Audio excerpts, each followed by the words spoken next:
الله الرحمن الرحيم الحمد لله رب العالمين দরবার অসংখ্য শুকর ও সুজুদ যে মহান রব্বুল আলামিন আমাদেরকে রমজানুল মুবারকের তৃতীয় জমা মসজিদে আসার তৌফিক দান করেছেন। এজন্য রব্বুল কারীমের দরবারে কৃতজ্ঞতা আদায় করি। আলহামদুলিল্লাহ। মুহতারাম হাজিরিন,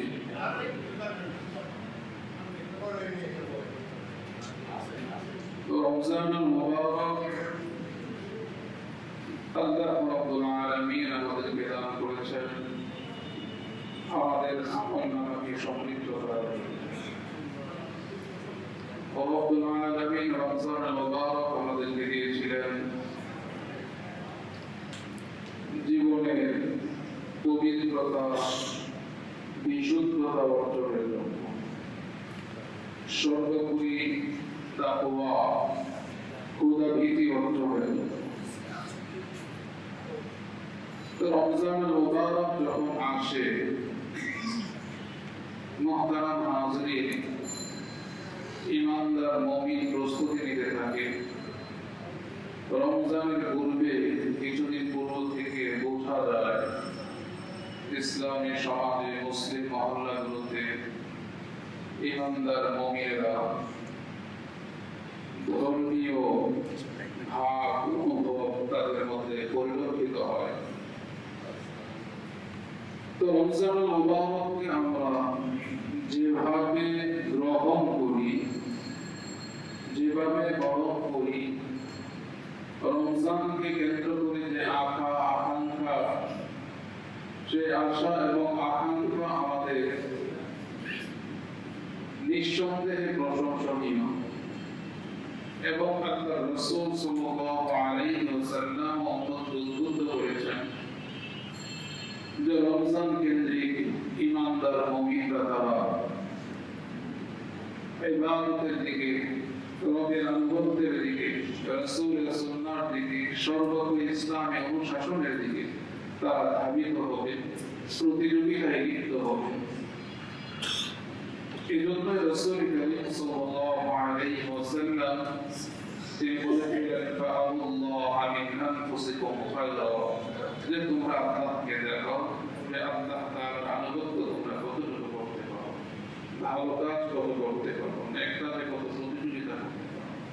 তো এই বিষয়টা রমজানুল মুবারকের শুরুতে আলহামদুলিল্লাহ খুব ভালোভাবে আমাদের মধ্যে প্রভাব দেখা যায়। কিন্তু রমজানুল মুবারকের দিনগুলো যেতে থাকে, আস্তে আস্তে আমাদের আবেগ অনুভূতির মধ্যে ভাটা পড়তে থাকে, যেটা বড়ই দুঃখজনক এবং ধ্বংসাত্মক। কারণ রমজানুল মুবারকে প্রতিটা দিন, যে দিনটা চলে গেল, পরবর্তী দিনটা সেটা আমাদের আরো বেশি গুরুত্বপূর্ণ, আরো বেশি তাৎপর্যপূর্ণ। মুহতারাম হাজিরিন, বিষয়টা বোঝার জন্য আমি বলছি যে দেখেন, রমজানুল মুবারককে বলা হয়েছে যে আউয়ালুহু রাহমা, আওসাতুহু মাগফিরা, আখিরুহু ইতকুম মিনান নার। প্রথম অংশ রহমতের, দ্বিতীয় অংশ মাগফিরাতের, তৃতীয় অংশ নাজাতের।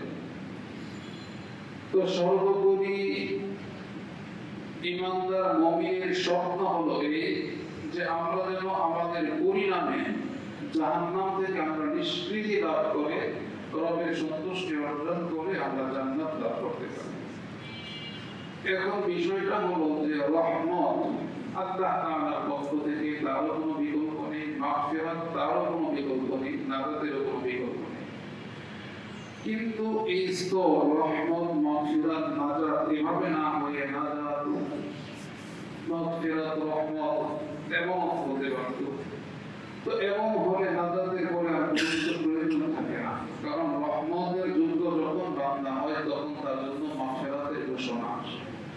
যখন মাগফিরাত হয়ে যায়, বান্দা ক্ষমাপ্রাপ্ত হয়ে যায়, নিষ্কলুষ হয়ে যায়, তখন তার জন্য জাহান্নাম থেকে মুক্তি নিশ্চিত করে দেওয়া হয়।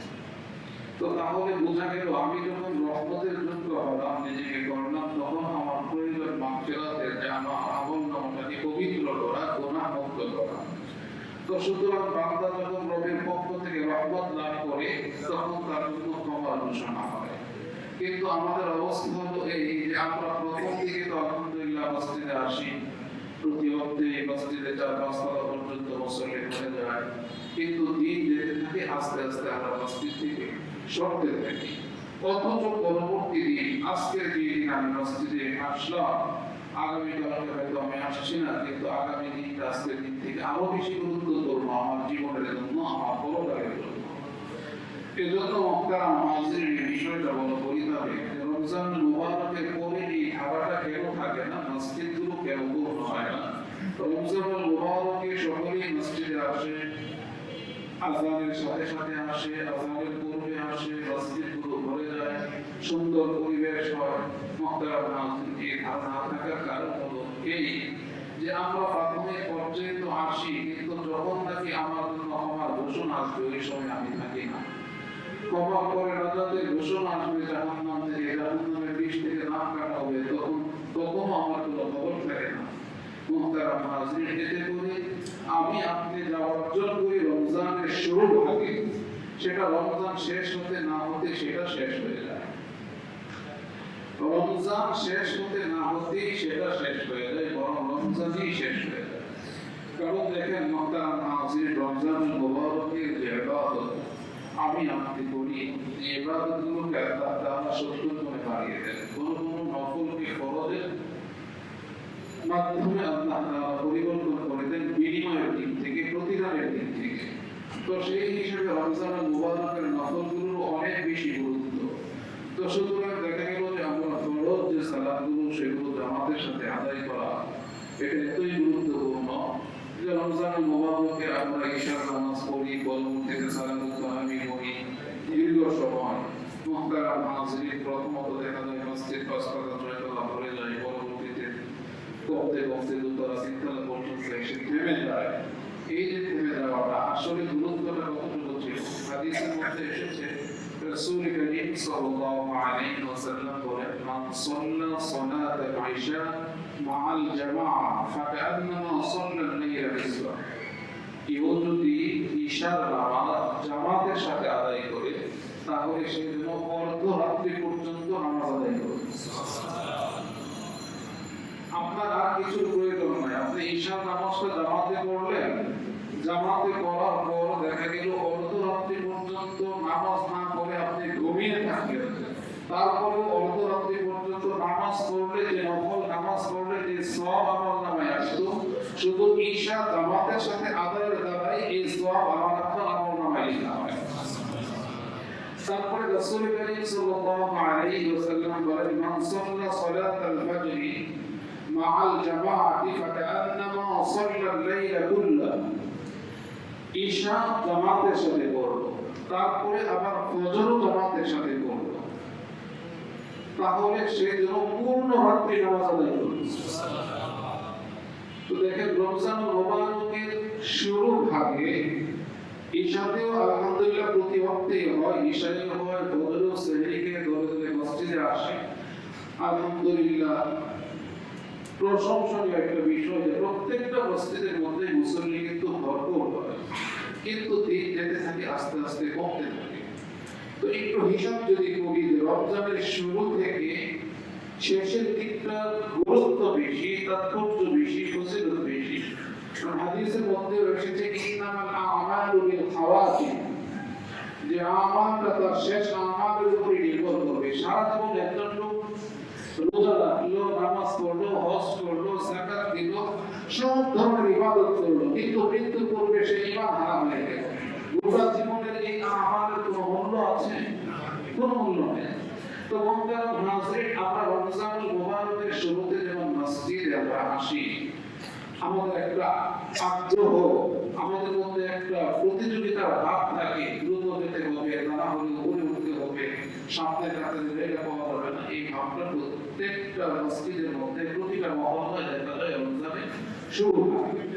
এবং রমজান যখন আস্তে আস্তে দিন গড়াতে থাকে, একদিন যায়, 2 দিন যায়, 5 দিন যায়, একজন দুইজন পাঁচজন করে ছুটতে থাকে। এই যে ছোটাটা মুহতারাম হাজিরিন, দেখেন আমি আসলাম, আমার পড়শি, আমার প্রতিবেশী বা আমার বাড়ির বা আমার অ্যাপার্টমেন্টের বা আমার পাশের ফ্ল্যাটের যে ভাই তিনিও মসজিদে আসলেন। এখন আমার করণীয় হলো কি, আমি যেমন মসজিদে আসি আমার ওই ভাইও আসতেন, হয়তো রমজানের পূর্বে তিনি নিয়মতান্ত্রিক ভাবে ধারাবাহিক ৫ ওয়াক্ত নামাজ আদায় করতেন না, কিন্তু রমজান যখন শুরু হয়ে গেল ওই ভাইটাও মসজিদে ৫ ওয়াক্ত আসা শুরু করলো।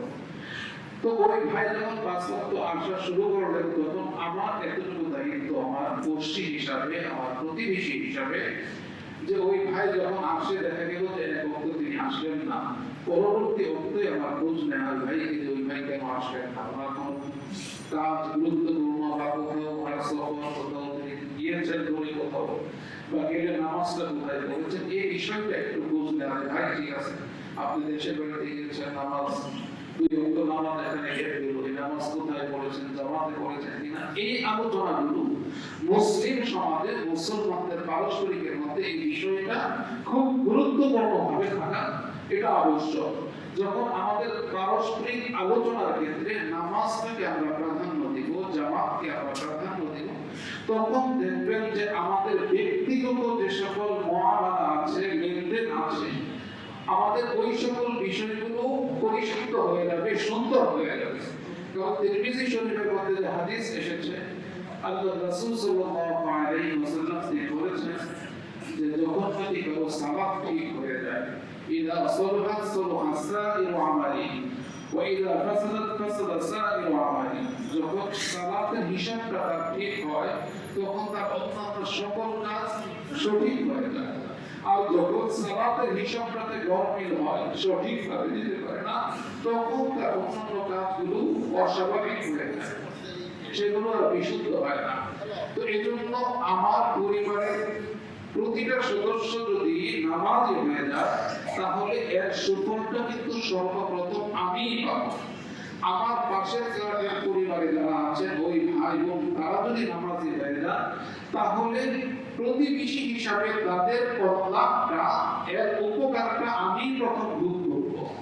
ঠিক তেমনি ভাবে আমার বাড়িতে প্রত্যেকটা প্রাপ্তবয়স্ক এবং বয়স্কা নর নারী তারা যদি নামাজি হয়ে যায় তাহলে এর সুফলটা ওই বাড়িওয়ালা, ওই বাড়িতে যারা বসবাস করে তারাই প্রথম পাবে। ঠিক তেমনি ভাবে মুহতারাম হাজিরিন, এইভাবে যখন প্রত্যেকটা বাড়িতে, প্রত্যেকটা অ্যাপার্টমেন্টে প্রতিটা ইমানদার মুমিন নামাজি হয়ে যাবে, এর সুফলটা সর্বপ্রথম ওই মহল্লাবাসীই পাবে। কারণ তার নামাজ যেহেতু ঠিক হয়ে গেল, তার অন্যান্য সকল লেনদেন মহামারা সব কিছু ঠিক হয়ে যাবে। তো এই জন্য মুহতারাম হাজিরিন, যে রমজান মুবারকের শুরুতে দেখেন, রমজান মুবারকের শুরুতে আলহামদুলিল্লাহ অনেকেই মসজিদে এসেছেন। বড়ই আফসোস এবং দুঃখের বিষয়, রমজান মুবারকের আসলে 20তম দিন। তো এই 20তম দিনে এসে আমরা যদি হিসাব করি, গতকালকে তারাবিতে ইশার সালাতে আমরা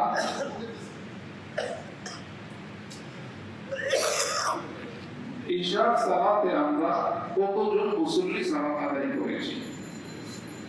প্রথম দিন কত ছিল?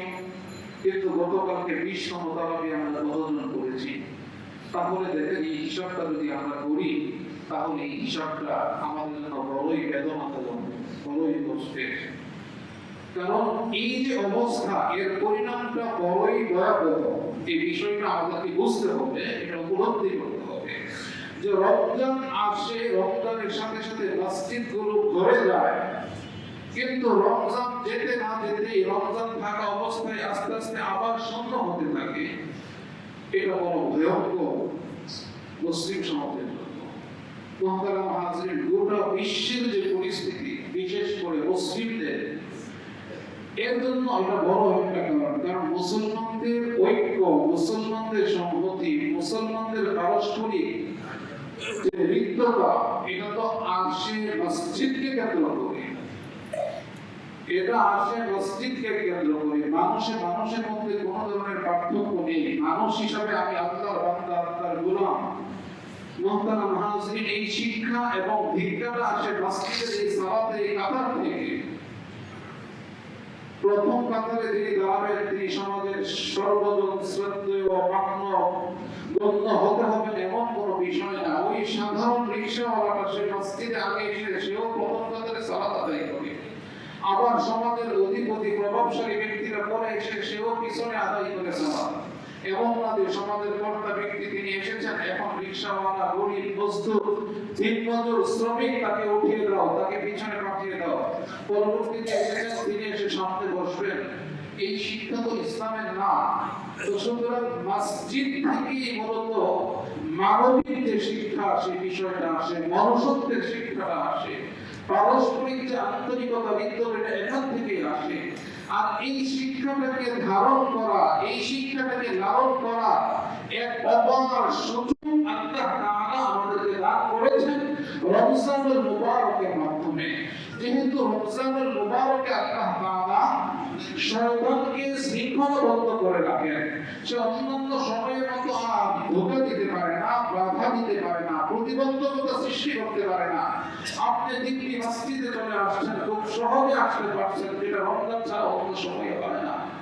তো মুহতারাম হাজিরিন, এই বিষয়টা আমাদের বোঝা যে রমজানুল মুবারককে কেন্দ্র করে মসজিদ যেমন শুরু থেকে পূর্ণ হয়, এই বিষয়ে এই পূর্ণতা ধরে রাখা, এই পূর্ণতা ধরে রাখার জন্য আমরা যারা পাঁচ ওয়াক্ত নামাজ মসজিদে এসে পড়ি, অন্যান্য সময়ও পড়ি, এটা আমার আপনার কোনো বাহাদুরি না, এটা আমার আপনার গর্বের কোনো বিষয় না যে আল্লাহ তাআলা আমার প্রতি ইহসান করেছেন, আমার প্রতি দয়া করে বিধায় আমি আসতে পারি।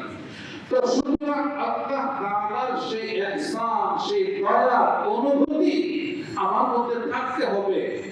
সেই দয়ার অনুভূতি নিয়েই আমি একজন মুমিন হিসাবে, ঈমানদার হিসাবে, আমার যে ভাই রমজান ছাড়া মসজিদে আসতো না কিন্তু রমজানকে কেন্দ্র করে মসজিদে আসা শুরু করেছে, ওই ভাইকে আমি একটু খোঁজ খবর নিয়ে থাকি, মসজিদের সাথে নিয়ে আসি, অথবা কোনো সে আসলো না, পরবর্তী ওয়াক্ত আসার পূর্বে তার একটু খোঁজ নেই যে ভাই কেন মসজিদে তিনি আসলেন না, তার কারণ কি, হেতু কি।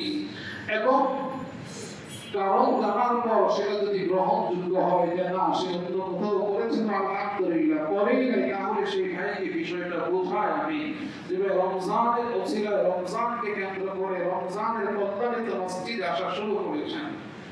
তো সুতরাং আল্লাহ তাআলা মসজিদ খুলে দিয়েছেন আপনার জন্য, রহমতের দরজাটা খুলে দিয়েছেন। আপনি যেহেতু ভিতরে প্রবেশ করেছেন, মসজিদ ঢুকবেন না, আল্লাহর ঘর মসজিদ। দুনিয়াতে আমি আপনি যে যাই করি না করি, মুহতারাম হাজিরিন, আমাদেরকে তো ফিরে যেতে হবে আল্লাহর কাছে। তো সুতরাং আমাদেরকে যেহেতু আল্লাহর কাছে ফিরে যেতে হবে, আমার আপনার জীবনে হিসাব দিতে হবে। মৃত্যু তো একটা অনিবার্য বিষয়, অনিশ্চিত সময়ে হানা দিবে, আক্রমণ করবে। তো সুতরাং কতদিন আমি বাঁচবো নিশ্চয়তা নাই, কিন্তু আমার যদি মরণ হয়ে গেল, দেখা গেল ওই দিন আমার মসজিদে দেওয়া হলো না, ওই দিন ওভাবে কুদরতি কদমে সিজদা দেওয়া হলো না, তো মৃত্যুর সাথে সাথে আমার সাথে মুআমালাটা কেমন হবে, ফেরেশতাদের আচরণ কেমন হবে, কবরে যখন রাখা হবে তখন আচরণটা কি হবে। এই জন্য মুহতারাম হাজিরিন, এটা আমার আপনার যারা মসজিদে আসতে পারি আল্লাহ তাআলা তৌফিক দান করেন আমাদেরকে, এটা হবে ইহসান, দয়া আমাদের উপর। সুতরাং অন্য মুসলিম ভাইয়ের প্রতি এই দরদ, এই ব্যথাটা আমার আপনার প্রত্যেকের দিলে এটা থাকতে হবে না, এটা অপরিহার্য, এটা ইমানের দান। তো এই জন্য মুহতারাম হাজিরিন, সকলকে বলবো যে রমজানুল মুবারকে আজকে 20তম দিন। দেখেন রমজানের 2 দশক চলে গেল, আর এক দশক রয়েছে। যদি রমজান মুবারক 30 হয় তাহলে আরো 10 দিন, 29 করে 9 দিন। কিন্তু এই সময়টা আমি প্রথমে বলেছি, এই হিসাবটা কেন টানা হলো, এজন্য যে রমজানের প্রথম দিক থেকে রমজানের শেষের দিনগুলো অনেক বেশি গুরুত্বপূর্ণ।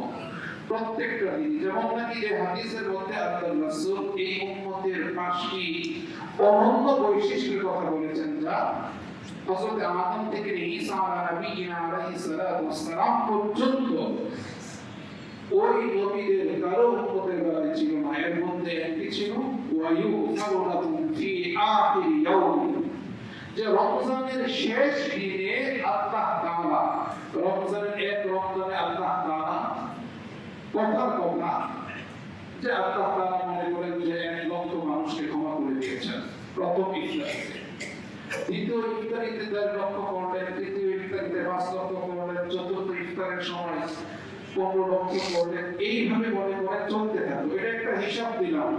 এই সংখ্যা, এটা কোরআন হাদিসে কোথাও এই সংখ্যা নেই, এটা বোঝানোর জন্য বলছি। তো এই রমজানের প্রথম দিন থেকে আল্লাহ তাআলা যে ক্ষমা করেন অসংখ্য বান্দাকে, এই বান্দাদেরকে ক্ষমা করা প্রতিদিন আল্লাহ তাআলা ইফতারের সময় অসংখ্য বান্দাকে ক্ষমা করেন। এই ক্ষমা করা প্রত্যেক দিনই হয়। তো 1 থেকে নিয়ে 28 পর্যন্ত, 29 পর্যন্ত কত বান্দাকে আল্লাহ তাআলা ক্ষমা করেছেন, এই অসংখ্য অগণন হিসাব, এটা আমি আপনি রাখি না, জানি না, ফেরেশতারাও জানে না, কিন্তু আল্লাহ তাআলা হিসাব রাখেন। ঠিক 1 থেকে নিয়ে 29 পর্যন্ত, 28 পর্যন্ত যত বান্দাকে আল্লাহ তাআলা ক্ষমা করেছেন, শেষ দিনে আল্লাহ তাআলা ওই পরিমাণ বান্দাকে ক্ষমা করেছেন। তাহলে বোঝা গেল রমজানের শুরু থেকে দিন যত যায়, পরের দিনটা আরো বেশি গুরুত্বপূর্ণ, পরের দিনটা আরো বেশি তাৎপর্যপূর্ণ, পরের রাতটা আরো বেশি গুরুত্বপূর্ণ। তো সুতরাং দিন যাবে, ইমানদার মুমিনের মসজিদ আরো বেশি ভরপুর হবে। দিন যাবে, আমাদের ইবাদতের মাধ্যমে আশা আকাঙ্ক্ষা আগ্রহ ইবাদতের প্রতি আরো বেশি বৃদ্ধি পাবে। এটা হলো স্বাভাবিক হওয়ার কথা ছিল। যেমন নাকি সূরা শামসের মধ্যে এসেছে যে ফাআলহামাহা ফুজুরাহা ওয়া তাকওয়াহা। আমাদের হিসাব করা দরকার। মুহতারাম হাজিরিন, আল্লাহ তাআলা আমাকে আপনাকে সৃষ্টি করেছেন, এই সৃষ্টির মধ্যে রব্বুল আলামিন আমাকে আপনাকে ভালো মন্দ উভয়টা যোগ্যতা দিয়ে আমাকে সৃষ্টি করেছেন। ফেরেশতাদেরকে সৃষ্টি করেছেন, তাদের মন্দ করা, নাফরমানি করার কোনো সামর্থ্য নেই। ফেরেশতা থেকে মানুষের মূল্য বেড়ে যায় কেন? এজন্য, কারণ ফেরেশতারা রবের নাফরমানি করতে পারবে না, করার সামর্থ্য তাদের নেই, যোগ্যতা তাদেরকে দেওয়া হয়নি। কিন্তু মানুষকে রবের নাফরমানি করার যোগ্যতা দেওয়া হয়েছে, রবের আনুগত্যের যোগ্যতা দেওয়া হয়েছে। দুটোকে সমানভাবে দেওয়ার পর মানুষ নাফরমানির যোগ্যতাটাকে পদদলিত করে রবের আনুগত্যটাকে বেছে নেয়। এজন্য মানুষ যখন নাকি শরীয়তের বিধান মেনে চলে, রাসূলের সুন্নাহ অনুসরণ করে, তখন ফেরেশতা থেকেও মানুষের দাম বেড়ে যায়, আর ফেরেশতা ওই মানুষকে নিয়ে ঈর্ষা করতে থাকে। এজন্য মুহতারাম হাজিরিন, আমাদের স্বাভাবিকভাবে যেহেতু আল্লাহ তাআলা দুইটা যোগ্যতা দিয়ে সৃষ্টি করেছেন, এখন তো ডিজিটাল পাল্লায় আমরা মাপি, মুহতারাম হাজিরিন, স্কেলের মাধ্যমে মাপ হয়। আগে যেমন নাকি দাড়ি পাল্লা ছিল, দুই পাশে দুইটা, একদিকে দেখা যেত যে বাটখারা রাখা হতো, আরেক পাশে পণ্য দেওয়া হতো। এখন পণ্য যখন আপনি দিলেন, এই বাটখারা পণ্য রাখার আগে এই দিকটাকে সমানভাবে রাখা হয়, যেন উভয় দিকে সমান থাকে। তো এই যে সমান থাকাটা, আমার আপনার জীবনের সূচনাটা সমানভাবে হয়। এই সমানভাবে যখন হয় যে আমি ভালো করতে পারি, মন্দও করতে পারি, যখন ভালো করি তখন আমার নেকের পাল্লাটা ভাগ হয়ে যায়, আর যেটাতে নাকি আমার মন্দের যে যোগ্যতা সেটা হালকা হয়ে উপরের দিকে উঠতে থাকে। তো যখন নাকি যেটা নিচে আছে, যেটা ভাগ হয়ে গেল, সেটা তো সামান্যতেই ভাগ হতে থাকে, হতে থাকে। তো কিন্তু দেখা গেল যখন নাকি মুহতারাম হাজিরিন আমি আপনি ইবাদত করি, তখন তো আমার ইবাদতের আগ্রহ স্পৃহা বাড়তে থাকবে, এটা স্বাভাবিক। কিন্তু রমজানুল মুবারক আসে, আল্লাহ তাআলা দিয়েছেন এজন্য যে আমরা যেন পিছনের সকল পাপ থেকে মুক্তি লাভ করতে পারি, সকল পাপ থেকে মুক্তি লাভ করতে পারি এই রমজানে, যেন আল্লাহর ভয় অর্জন করতে পারি। এজন্যই রমজান দেওয়া হয়েছিল, যেন রহমতের যোগ্য করি, যেন ক্ষমার ঘোষণাটা আমি নিয়ে নেই। যেমন কোনটা ইমান আদরকা রমাদান ফালাম ইয়াগফির লাহু কুনতু আমিন, যে রমজান পেল আমল নামাটাকে পবিত্র করতে পারলো না, সেটা ধ্বংস হয়ে যায়। আল্লাহ রাসূল এই বক্তব্য বলেছে, হযরত জিবরাইল আল্লাহ রাসূল সেই বই সমর্থন জানিয়েছেন। তো এই জন্য মুহতারাম হাজিরিন, তো আমার তো আমালের পাল্লা ভারী হচ্ছে। তো যখন ভারী হয় তখন তো আমালের প্রতি আগ্রহ আরো বেশি হওয়ার কথা, কিন্তু বিপরীত কেন হবে? বিপরীতটা কেন হবে? আমি রমজানের 16 দিন আসলাম, দ্বিতীয় দিন আসলাম, তৃতীয় দিন আসলাম, এভাবে যখন আমি আসতে থাকি, তখন আমার নামায় আমালের পাল্লা ভারী হবে, এটা কিন্তু তারপরও দেখা যায় কিছুদিন আসার পরে ছুটে যায়। কেন ছুটে যায়? মুহতারাম নাযিরিন, ছুটার কারণ হলো এই যে আমার পিছনে পাপের পাল্লা এত বেশি ভারী যে সেখানে ট্রিলিয়ন ট্রিলিয়ন টন সেখানে আছে নাফরমানির পাল্লায়। এখন রমজান মুবারকের 2-4 দিনের ইবাদত দ্বারা তো সেটাকে আর উপরে উঠানো যাচ্ছে না, সেটাই ভার আছে।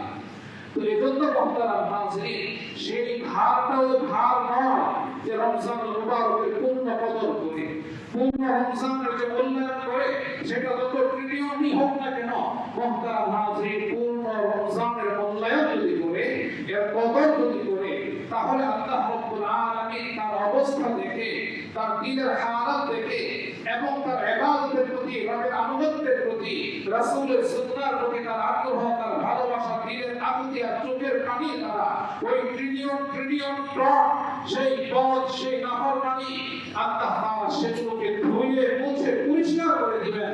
শুধু পরিষ্কারই করবেন না, বরং তো সেটাকে একবার পরিবর্তন করে নেকি আপনাকে আরো ভালো করে দিবেন।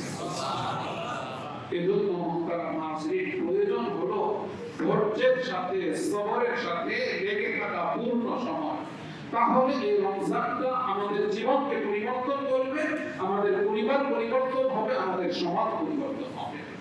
এজন্য মুহতারাম নাযিরিন, প্রত্যেকের কাছে এই বিষয়ে বিশেষ আবেদন রইল যে আমার পাশের যে ভাই রমজানের শুরুতে মসজিদে আসতো, সেই ভাইকে আমি বলি, 2 জন 4 জন 5 জনকে যদি একজন বলি, আজকে যদি 2 তলা মুসল্লি হয়, এই 2 তলা মুসল্লি যদি একজন করে নিয়ে আসে, তাহলে মসজিদ 4 তলা পূর্ণ হয়ে যাবে। 2 জন করে নিয়ে আসে 6 তলা পূর্ণ হয়ে যাবে। ওই ভাই যে আবার আপনার কথায় আসলেন, তিনি এসে নামাজ পড়বেন, আমার নামাজ কবুল হয়েছে কিনা সেটা তো আল্লাহ তাআলা জানেন। কিন্তু ওই ভাই যে মসজিদে এসেছেন, তিনি নামাজ আদায় করেছেন, তারও নামাজ কবুল হয়েছে কিনা সেটাও রব জানেন। কিন্তু কবুল হোক বা না হোক, পূর্ণ নামাজের যে সওয়াব, যে প্রতিদান, যে আদর, যে বিনিময়, সেটা আমার আপনার মনে আল্লাহ তাআলা দান করেছেন। তো তাহলে লস কোথায়? আমি তো নামাজ আদায় করছি, কবুল হওয়ার ব্যাপারে আমার কোনো নিশ্চয়তা নাই। তবে হ্যাঁ, শতভাগ আস্থার বিশ্বাস রাখতে হবে যে রব আমার ইবাদত কবুল করবেন। রবের রহমতের দরবারে শতভাগ আস্থা নিয়ে ইবাদত করতে হবে। তো মুহতারাম নাযিরিন, আরেক ভাইকে নিয়ে আসলাম, তার নামাজ কবুল হোক বা না হোক, পূর্ণ নামাজের সওয়াব আমার আপনার মনে আসে। তো রমজান মুবারকের আজকে 20তম দিন, আস্তে আস্তে মসজিদ আবার আগের মতো অবস্থায়, রমজানের পূর্বে 10-15 দিন পূর্বে যে অবস্থা ছিল, সেই অবস্থার দিকে চলে যাচ্ছে। এটা বড়ই ভয়ের বিষয়, শঙ্কার বিষয়। এর পরিণাম বড় ভয়াবহ। মুহতারাম নাযিরিন, এই জন্য আমরা যদি সচেতন না হই, চুপচাপ না হই, এই বিষয়গুলো যদি আমাদের হৃদয়ে দাগ না কাটে, তাহলে আমি কেমন ইমানদার হব? এই জন্য এই বিষয়ের প্রতি আমরা সকলে ধন্যবাদ করি। আমাদের আশেপাশে যারা আছে তাদেরকেও আমরা বলি, যারা এসেছিলেন আসেন নাই, বা যারা আসেনি নাই, তাদেরকেও আমরা বলি তারাও যেন মসজিদে আসে। এই মসজিদের মাধ্যমে যখন আমাদের পারস্পরিক সম্পর্ক হবে, সম্পর্কের ভিত্তি মসজিদ হবে, তখন সমাজটা সুন্দর হবে, তখন সমাজটা নিরাপদ হবে, শান্তি হবে। আল্লাহ তাআলা এই বিষয়টা আমাদেরকে বোঝার তৌফিক দান করেন। এখন আসেন যে রমজানের প্রথম দিক থেকে শেষ দিকে মর্যাদা বেশি, এই বিষয়টা এখন আরো সহজে আমরা বুঝি যে রমজান মুবারকের শেষ দশকের মধ্যে আল্লাহ তাআলা একটি রাত রেখেছেন, যে রাত 1000 মাস থেকে উত্তম, যে রাতটি 1000 মাস থেকে উত্তম। আবার শেষ দশকের যে সময়টা, এটা প্রথম দশক, দ্বিতীয় দশক থেকে তাৎপর্যপূর্ণ, গুরুত্বপূর্ণ। এজন্য হযরত আয়েশা সিদ্দিকা রাদিয়াল্লাহু তাআলা আনহা তিনি বলেন, কান নবী সাল্লাল্লাহু আলাইহি ওয়াসাল্লাম, যে আল্লাহর রাসূল সাল্লাল্লাহু আলাইহি ওয়াসাল্লাম তিনি কি করতেন? ইয়াতাকিফু আশরাল আওয়াখির মিন রমাদান, রমজানুল মুবারকের শেষ দশকে আল্লাহর রাসূল ইতিকাফ করতেন। হাত্তা তাওয়াফাহুল্লাহ, ইতিকাফ করতেন শেষ দশকে। কয় রমজান? আয়েশা রাদিয়াল্লাহু তাআলা আনহা বলেন যে আল্লাহর রাসূল তার মৃত্যু পর্যন্ত, মৃত্যুর পূর্ব পর্যন্ত প্রত্যেক রমজানে তিনি ইতিকাফ করতেন। আল্লাহর রাসূল ইতিকাফ করতেন শেষ দশকে, মৃত্যুর পূর্ব পর্যন্ত। হাত্তা তাওয়াফাহুল্লাহ, আল্লাহর রাসূল যখন ইন্তেকাল করেছেন এর পূর্বে রমজানেও ইন্তেকাল করেছেন। শুধু তাই না, হযরত জিবরাইল আলাইহিস সালাতু ওয়াস সালাম প্রতি রমজানে ইয়া আইয়ুহান নবী সাল্লাল্লাহু আলাইহি ওয়াসাল্লাম আল কুরআন ফিল আম, প্রত্যেক বছর বাংলাতে একবার কোরআনে কারীম শোনাইতেন আল্লাহর রাসূলকে। এবং আল্লাহর রাসূল যে রমজানের পরে ইন্তেকাল করেছেন সেই রমজানে হযরত জিবরাইল আলাইহিস সালাম আল্লাহর রাসূলকে কোরআনে কারীম শুনিয়েছেন মাররাতাইনে 2 খতম। আল্লাহর রাসূল ইন্তেকাল করতে 10 দিন শেষ দশকে, কিন্তু রাসূল করিম সাল্লাল্লাহু আলাইহি ওয়াসাল্লামের ইন্তেকালের পূর্বের যে রমজান ছিল সেই রমজানে আল্লাহর রাসূল ইন্তেকাল করেছেন ইয়াতানি 20 দিন 2 দশক ইন্তেকাল করেছেন। আর রাসূলের ইন্তেকালের পরে আয়েশা রাদিয়াল্লাহু তাআলা আনহা বলেন, রাসূলের ইন্তেকালের পরে আল্লাহর রাসূলের উম্মাত স্ত্রী যারা ছিলেন উম্মাহাতুল মুমিনিন তারাও ইন্তেকাল করতেন। তো এই জন্য মুহতারাম হাজিরিন, ইন্তেকালের যে আমল রমজানুল মুবারকের শেষ দশকে, এই শেষ দশকে ইন্তেকালের অর্থ অবস্থান করা। দেখেন, একটা লোক যখন মসজিদে থাকে তখন এই লোক অন্য কোনো ইবাদত করলো না, তারপর তার আমল নামায় সওয়াব লেখা। এখন ইন্তেকালের নিয়তে কেউ মসজিদে ঢুকে গেল, এখন সে যে ইন্তেকাল করবে, দেখা গেল সে সালাত আদায় করছে, সুন্নতে মুআক্কাদা আদায় করছে, আর তেমন কোনো ইবাদত তার মধ্যে পাওয়া যায় না। হয়তো একটু ঘুমাচ্ছে বা মসজিদের ভিতরে একটু পায়চারি করছে, তার সময়টা এইভাবে সে শাওয়ালের চাঁদ দেখা পর্যন্ত এইভাবেই সে কাটিয়েছে। তারপরেও লাইলাতুল কদরের ফজিলত সুনিশ্চিত, তারপরেও লাইলাতুল কদরের ফজিলত সুনিশ্চিত। কেন? এজন্য মুহতারাম হাজিরিন, মসজিদে থাকাটাই একটা ইবাদত, মসজিদে থাকাটাই একটা ইবাদত। হ্যাঁ, এখন বিষয় হলো যে অনেক সময় আমরা একসাথে যখন 2 জন 4 জন 5 জন থাকি তখন বিভিন্ন ধরনের আলাপচারিতা আমাদের মধ্যে হয়। তো এই যে বিষয়গুলো এখানে নিষিদ্ধ সেগুলো তো বাহিরেও নিষিদ্ধ। আপনি মসজিদে ইন্তেকালে বসে মিথ্যা বলতে পারবেন না, মসজিদ থেকে বের হয়ে গেলে মিথ্যা কি বৈধ? মসজিদে আপনি বসে গীবত শিকায়ত করতে পারবেন না, বাহিরে গীবত শিকায়ত বৈধ? মসজিদে বসে আপনি কোনো ধরনের ষড়যন্ত্র করতে পারবেন না, বাহিরে এটা বৈধ না। বাহিরে যেগুলো অবৈধ, ভিতরেও সেগুলো অবৈধ। তবে ইন্তেকালের জন্য মুহতারাম হাজিরিন, যে রমজানুল মুবারকের শেষ দশকের যে ইন্তেকাল সুন্নতে মুআক্কাদা আল কিফায়া, এই ইন্তেকালের জন্য যে বিষয়টা, মসজিদের মধ্যে ইন্তেকাল করবেন। মহিলারা যদি বাড়িতে ইন্তেকাল করেন, নামাজের ঘর নির্ধারিত থাকলে সেখানে করবে, অথবা কোনো একটা কামরাকে নির্ধারিত করে সেখানে মহিলারা ইন্তেকাল করবে। তো ইন্তেকাল অবস্থায় মহিলাদের জন্য স্বামী থাকলে তার অনুমতি নেওয়া অপরিহার্য, কারণ ইন্তেকাল এটা মহিলাদের জন্য নাফিল। তো সুতরাং এর জন্য তার স্বামীর অনুমতি অপরিহার্য। ইন্তেকাল অবস্থায় মহিলারা তার স্বামীর ইন্তেকাল স্বামী থেকে অনুমতি নিয়ে ইন্তেকালে বসবেন। নির্ধারিত লোক থেকে কোনো অবস্থাতেই বের হবেন না, প্রয়োজন ছাড়া কোনো অবস্থাতেই ওই লোক থেকে মহিলারা বের হতে পারবে না। পাশাপাশি মুহতারাম হাজিরিন, যাদের ছোট বাচ্চা আছে বা রান্না বান্নার জন্য কোনো লোক নেই, তাদের হওয়া নেই, তারা যদি ইন্তেকাল করতে চায় কিভাবে করবে? তো তাদের জন্য তার সন্তান ছোট বাচ্চা থাকলে তাদেরকে দেখভাল করার জন্য যতটুকু প্রয়োজন বা রান্নার জন্য যে সময়টা প্রয়োজন সেই সময়ে সেই কাজটা সে করতে পারবে। সে করে তারপর তার রুমে দ্রুত সে প্রবেশ করবে, ঢুকে যাবে, বাহিরে সময় কাটানো যাবে না। খাবারের জন্য ডাইনিং টেবিলে খাবার খাবে, ইন্তেকাল পরিকারী কোনো মহিলা, সেটা তার জন্য বিশুদ্ধ হবে না। ওই রুমের ভিতরে বসে খাবার খেতে হবে। মসজিদে যারা ইন্তেকাল করি পুরুষেরা, মুহতারাম হাজিরিন, বাসা থেকে খাবার নিয়ে আসার লোক নেই। যেহেতু লোক নেই, এজন্য আমাদের অনেকের সমস্যা হয়। কিন্তু এটা যেহেতু আপনার প্রয়োজন, যেমন আপনি ইস্তেঞ্জার জন্য বাহিরে যান, বাথরুমে যান, ওজুর জন্য আপনি ওজুখানায় যান, সেটা মসজিদ না মসজিদের বাহিরের অংশ। ঠিক তেমনি ভাবে আপনার খাবারের জন্য যদি কোনো ব্যবস্থা নাই আপনি করতে পারেন, আপনার বাসার দরজা পর্যন্ত বাহিরে পর্যন্ত যাওয়ার আপনার অনুমতি আছে, সেখান থেকে বাড়িতে খাবার নিয়ে দিবে, আপনি কোনো কথা বলবেন না, সালামের মাধ্যমে শুধু সেটা নিয়ে আপনি মসজিদে নিয়ে এসে আপনি খাবার খেতে পারবেন, তারপর আপনার ইতিকাফ বিশুদ্ধ, কোনো সমস্যা নেই। তো সুযোগ তো আমাকে ইসলাম দিয়েছে, ইউরিদুল্লাহু বিকুমুল ইউসরা ওয়া লা ইউরিদু বিকুমুল উসরা, যে এত সওয়াব ঘুমিয়ে থাকলেও লাইলাতুল কদরের ফজিলত পাওয়া যাবে, কিন্তু আমি তো ইতিকাফ করতাম কিন্তু পারতেছি না, কেন? আমার তো খাবারের ব্যবস্থা করার মতো কোনো লোক নেই।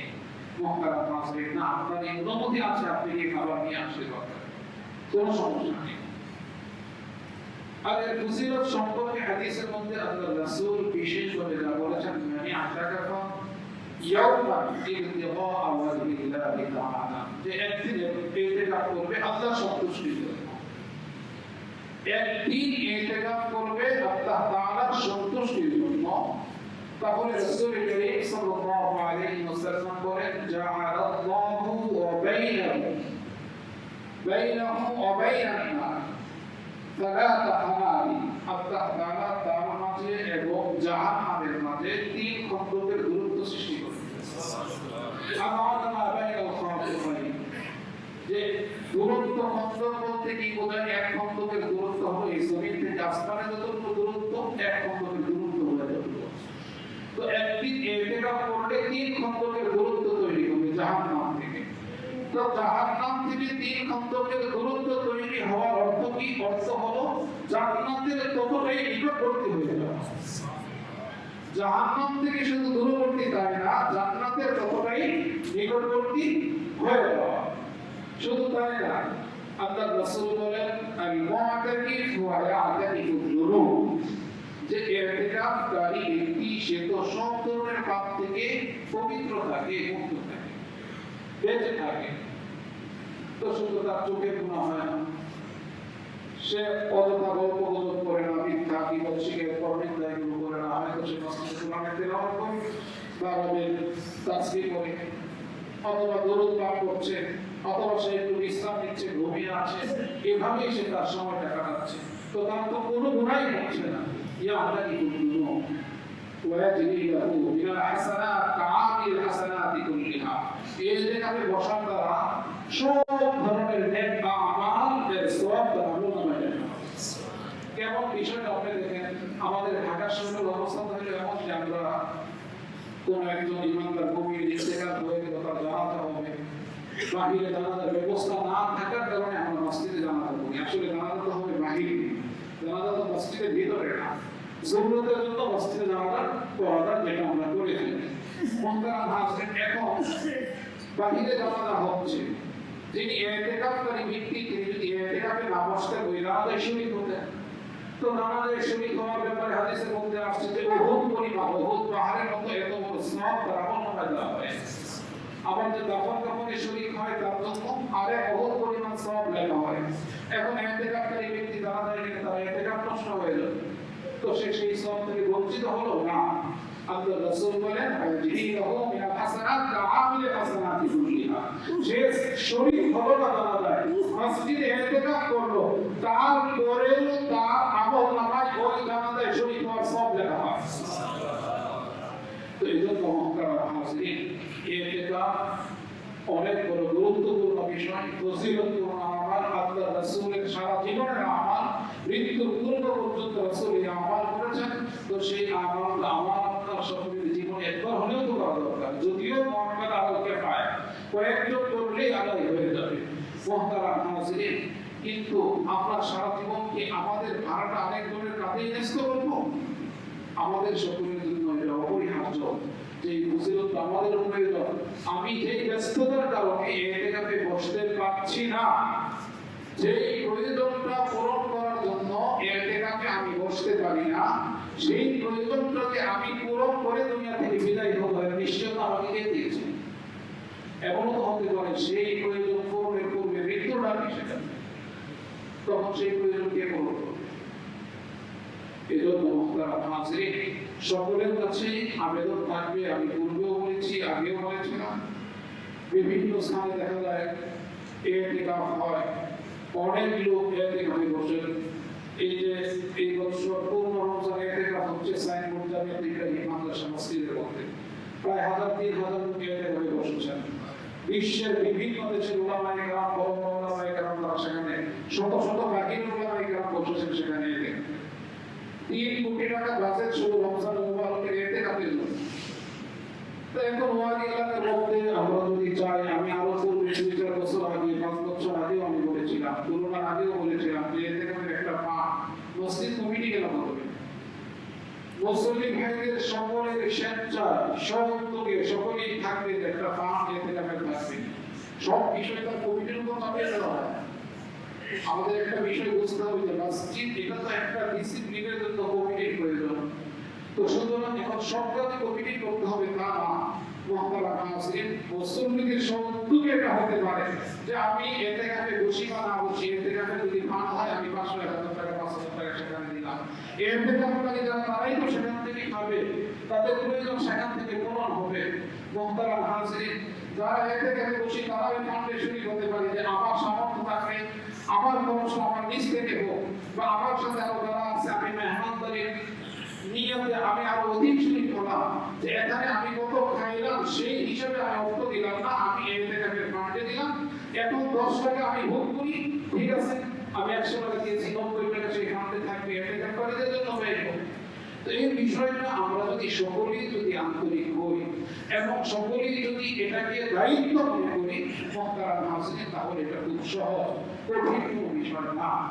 এজন্য আর এই এলাকার জন্য, ওয়ারি এলাকার জন্য এটা কঠিন কোনো বিষয় না। আমরা চাইলেই এটা পারি। ইতিকাফে বসছে, আমি বসতে পারি না, 10-20 জন বসছে, আমি সকলকে আপ্যায়ন করতে পারি, একবার 20-30 জনের খাবার পাঠিয়ে আমি তাদেরকে খাবার খাওয়াই দিলাম, একবার সেহরির ব্যবস্থা করে দিলাম। সহজ, এটা কঠিন কোনো বিষয় না মুহতারাম হাজিরিন। কারণ যে ভাইরা বসছে তারা তো আমার হকও আদায় করে দিচ্ছে। এরা যদি না বসতো তাহলে আমিও গুনাহগার হতাম। তো যারা বসলেন তারা তো আমার হক আদায় করছেন। তো সুতরাং মুহতারাম হাজিরিন, আমি পাচ্ছি না, তাদেরকে একটু সময় দিই, তাদের ইফতারের ব্যবস্থা করি, সন্ধ্যার একটু হালকা খাবারের ব্যবস্থা করে দিই, একবার সেহরির ব্যবস্থা করে দিই। এটা আমি আপনি যদি চাই আন্তরিক করি এবং এটাকে গুরুত্বপূর্ণ মনে করি, এটাকে ফজিলতের মনে করি, তাহলে এটা সহজ সম্ভব। আর যদি এই বিষয়ে আমাদের গুরুত্ব না থাকে তাহলে এটা করার কিছু নেই। এজন্য মুহতারাম হাজিরিন, এই বিষয়টা সকলকে বললাম। 3 নম্বর যে বিষয় সেটা হলো মুহতারাম হাজিরিন, যে আমাদের মসজিদ এই ওয়ালি এলাকার মধ্যে সবচেয়ে পুরনো মসজিদ, এই মসজিদের মহল্লাও অনেক বিস্তৃত, সবচেয়ে বড় মহল্লার মসজিদ। এখন বড় মহল্লার মসজিদ হিসাবে আমাদের মসজিদ বড় বড় প্রয়োজন ছিল। পূর্বের ভবন অনেকটাই বড় বড় হয়েছিল, সিজদায় গেলে স্ক্রিন হতো, দেখা যেত যে কাকতোসা। মুহতারাম হাজিরিন, তো প্রয়োজন হয়েছে সকলের আন্তরিকতা সহযোগিতায় মসজিদ নির্মাণের কাজ শুরু হয়েছে। আল্লাহ তাআলা এই পর্যন্ত এনেছেন। এখন দেখেন মুহতারাম হাজিরিন, আল্লাহর রাসূল যখন জানাজা পড়াইতেন, আমি একটা কথা যদি বলি, প্রত্যেক মুসলমান প্রত্যেক মহল্লার মধ্যে মুসল্লিরা কিন্তু বলে যে আমাদের মসজিদ। আপনি যদি কথার কথা এখানে পুকুর পাড়ে নিয়মিত মুসল্লিরা বলবে যে আমাদের মসজিদ এই আমল হয়, বা আমাদের মসজিদে নেই, বা আমাদের মসজিদের ইমাম, বা আমাদের মসজিদের খাদেম, কথার কথা। আপনি মনে করে যাবেন ওই মহল্লার মসজিদের তাদের কথা বলবে যে এটা আমাদের মসজিদ, এই ওয়ালি মসজিদে আপনারা বলবেন যে এটা আমাদের মসজিদ। তাহলে বোঝা গেল এই মসজিদের মুসল্লি আমরা যারা, আমরা দাবি করি যে এটা আমাদের মসজিদ, মানে আমার মসজিদ আমাদের মসজিদ। এখন আল্লাহর রাসূল সাল্লাল্লাহু আলাইহি ওয়াসাল্লাম যখন জানাজা পড়াইতেন, সবাই তো আমরা মৃত্যুবরণ করব, আমাদের জানাজা হবে না, মৃত্যুবরণ তো সবাই করবো একসময়, নাকি সন্দেহ আছে? কোনো সন্দেহ নেই। আল্লাহর রাসূল যখন জানাজা পড়াইতেন একটা মামুল ছিল এমন যে আল্লাহর রাসূল যে বিষয়গুলো জিজ্ঞাসা করতেন, এমন যে একটা বিষয় উল্লেখযোগ্য হতো যে এই ব্যক্তির কারো কাছ থেকে কোনো ধরনের ঋণ আছে কিনা, ঋণগ্রস্ত কিনা, তার জানাজা হচ্ছে। মুহতারাম হাজিরিন, আমি খুব সংক্ষেপে বললাম, কারণ মসজিদে দানের ফজিলত সম্পর্কে আলহামদুলিল্লাহ অনেক শুনেছেন, ঋণের বিষয়ে অনেক শুনেছেন। তো এখন আমি একটা বিষয় আপনাদের শুধু বলছি যে দেখেন, আমি যদি ঋণ নিয়ে আমার প্রয়োজনে, তো আমার জানাজার সময় যদি ইমাম বলে যে এই ব্যক্তি ঋণগ্রস্ত কিনা, ঋণগ্রস্ত থাকলে তার জানাজা আমি পড়াবো না। আল্লাহর রাসূল পড়াইতে স্বীকার করছেন। সাহাবী দায়িত্ব নিয়েছেন, তখন আমাদের পড়িয়ে দিয়েছেন। কারণ ঋণগ্রস্ত ব্যক্তি সে যখন কবরে তাকে রাখা হবে, তার বিচার হবে, ওই ঋণ তো তাকে পরিশোধ করতেই হবে। সে পরিশোধ করবে কিভাবে? দুনিয়াতে ভালো কিছু যদি করে থাকে সেগুলো দিয়ে দিতে হবে, আর যদি কিছু নাও করে থাকে ভালো, তাহলে ওই ঋণদাতার আমলনামায় যত নাফরমানি আছে সেগুলো সব তার আমলনামার মধ্যে দিয়ে তার সাথে বোঝাকে আরো ভারী করে জাহান্নামের শাস্তির ব্যবস্থাটা আরো বেশি দাপট গভীর করা। এখন আমার ব্যক্তিগতভাবে ঋণটা যেমন ঠিক তেমনিভাবে এই মসজিদ তো আমাদের প্রয়োজন। আমরা বলি আমাদের মসজিদ, সুতরাং এই মসজিদের ঋণটাও কিন্তু আমাদের ঋণ, এই মসজিদের ঋণটাও আমাদের ঋণ। এখন অনেকে প্রশ্ন করতে পারেন যে তাহলে মসজিদে এত আলোকপূর্ণ করা দরকার কি ছিল, এত বড় দরকার কি ছিল, মহতারা মসজিদ দরকার ছিল এজন্য? ইসলামের বিধানটাই এমন। ওমর ইবনে খাত্তাব রাদিয়াল্লাহু তাআলা আনহু যখন ফিরস্তাতে সফর করে তখন নির্দেশনা দিয়েছেন বাড়িগুলো একতলা হবে, মসজিদ দোতলা হবে। বাড়ি একতলা হবে, মসজিদ বাড়ি থেকে উপরে থাকবে। তো হযরত ওমর রাদিয়াল্লাহু তাআলা আনহু যে যুগ সাহাবায়ে কেরামের যুগ, সেই যুগটা হলো ইসলামী শরিয়ার যুগ। ওই যুগে যা করেছেন সেটাই শরিয়ত। তো সুতরাং এই কথা বলার সুযোগ নাই যে এমন কি দরকার ছিল, তেমন কি দরকার ছিল, এগুলো যদি বলা হয় তাহলে সেটা হবে সম্পূর্ণ শরীয়ত পরিপন্থী কথা। এজন্য আমরা মসজিদ আমাদের বোঝার সময় আমরা সেটা বুঝবো এবং আমাদের যা করার করণীয় সেটা আমাদের সামর্থ্য অনুযায়ী করতে হবে। কারণ আমার সামর্থ্য অনুযায়ী আমাকে আপনার কাছে হিসাব দিতে হবে। আমি আরেকটা বিষয় বলি, যে বিষয়টা অনেকের কাছে খারাপও লাগতে পারে, খারাপ লাগলেও কিছু করার নাই, আমি বোঝার জন্য কাউকে হেয় করার জন্য বলছি না। মুহতারাম হাজিরিন, একজন রিকশাওয়ালা তার নামাজের জন্য যে পরিবেশ প্রয়োজন, একজন শিল্পপতির নামাজের জন্য ওই পরিবেশটা যথেষ্ট না। একজন রিকশাওয়ালা সারাদিন এই প্রখর রৌদ্রের মধ্যে সে রিকশা টানে, ঘাম ধরে, বন্ধ করে দেয় না। কিন্তু একজন শিল্পপতি সে এসি ছাড়া তার অফিস করতে পারে না। মসজিদে এসি না থাকলে রিকশাওয়ালার কোনো সমস্যা হবে না, নামাজ পড়তে পারবে আলহামদুলিল্লাহ। কিন্তু আমাদেরকে আল্লাহ তাআলা আমাদের যাদেরকে সামর্থ্য দিয়েছেন, আমাদের সমস্যা মসজিদে এসির ব্যবস্থা না হবে। একজন রিকশাওয়ালা তার শরীরের অবস্থা, পোশাকের অবস্থা দেখেন ধর্মহীন অবস্থায় থাকে, কিন্তু সামর্থ্যবান যারা, সম্ভ্রান্ত এই শ্রেণীর যারা, বিত্তশালী যারা, তাদের পোশাক আশাকের অবস্থা দেখেন, তাদের জন্য 7 বছরের প্রয়োজন হয়। তাহলে এই প্রয়োজনটা কাদের বেশি প্রয়োজন, এই প্রয়োজনটা পূরণ করবে কারা, এই ব্যাপারে দায়িত্বশীল কারা বেশি, এই বিষয়গুলো আমরা একটু বুঝি, বোঝার চেষ্টা করি। বক্তারা হাজির বোঝানোর জন্য বললাম, আমাকে সামর্থ্য আপনারা দিয়েছেন, তো সুতরাং আমার সামর্থ্যটাকে আমি কাজে লাগাই, আমার সামর্থ্যটাকে কাজে লাগাই। আমাকে যে অর্থ দিয়েছেন, সম্পদ দিয়েছেন, সম্মান দিয়েছেন, এটা দুনিয়ার জন্যই দেন নাই, বরঞ্চ দিয়েছেন এর মাধ্যমে যেন পরকালটাকে আমি কিনে নেই, এর মাধ্যমে যেন পরকালটাকে আমি সমৃদ্ধ করে নেই। দুনিয়ার জীবনের আলোকবরতা এটাই শেষ না, এটাই জীবনের উদ্দেশ্য না, বরং দুনিয়ার জীবনের এই আলোকবরতা দিয়ে পরকালের আলোকবরতা, পরকালের সুখ শান্তি সমৃদ্ধি সেটাকে অর্জন করা। এজন্যই সম্পদ এটা নিঃসন্দেহে প্রশংসা যদি হযরত উসমান গনি রাদিয়াল্লাহু তাআলা আনহুর মতো চিন্তা চেতনা এবং মানসিকতা হয়, আর সম্পদ নিঃসন্দেহে এটা ঘৃণা যদি কারণে বড় হয়। এজন্য মুহতারাম হাজিরিন, মসজিদের ঋণ আমরা মনে করেছিলাম যে রমজান মুবারকে এই ঋণ পরিশোধ হয়ে যাবে। যাদের থেকে আনা হয়েছে তাদেরকে একটা আশ্বাস এভাবেই দেওয়া হয়েছিল যে রমজান মুবারক ইনশাআল্লাহ ঋণগুলো পরিশোধ হবে। তো মুহতারাম হাজিরিন, এই বিষয়ে আপনাদেরকে বলেছি, বলবেও, এখনো বলছি যে এই মসজিদের ঋণ রমজান মুবারক তো শেষ হয়ে যাচ্ছে, আজকে 20 নভেম্বর, রমজান মুবারক শেষ হয়ে যাচ্ছে, আর 10 দিন আছে, 12 দিন আছে।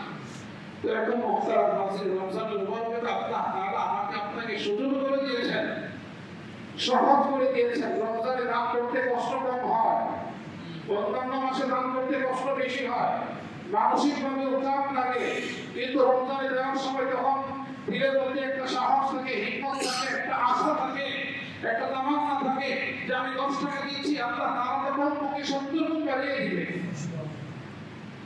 1 লাখ টাকা দেওয়ার আমার সামর্থ্য আছে, কিন্তু 70 লক্ষ টাকা দেওয়ার তো সামর্থ্য দেয় নাই। তো এই 10 দিন তো আছে, আপনি 1 লক্ষ টাকা দেন, রমজানের পরে চাপ উঠে যাবে সকালে। আপনি 69 লাখ টাকা দিলে যা পাবেন, এই রমজানে 1 লাখ টাকা দিলে চেয়ে বেশি পাবেন। রমজানে 1 লক্ষ টাকা দিলে তো আপনি 70 লক্ষ টাকা সওয়াব পাচ্ছেন কমপক্ষে। কিন্তু রমজানের বাইরে তো 69 লাখ টাকা দিলেও এই 1 লক্ষ টাকা সমান হবে না। তো এই সময়টা আল্লাহ তাআলা এই সুযোগটা আমাদেরকে দিয়েছেন, তো এই সুযোগটাকে আমরা কাজে লাগাই। মুহতারাম হাজিরিন, একজন 5 কোটি টাকা দিয়ে দিবে না, কিন্তু রমজানুল মুবারককে কেন্দ্র করে সে 10 লাখ টাকা দেওয়ার সামর্থ্য আছে, দিতে পারবে।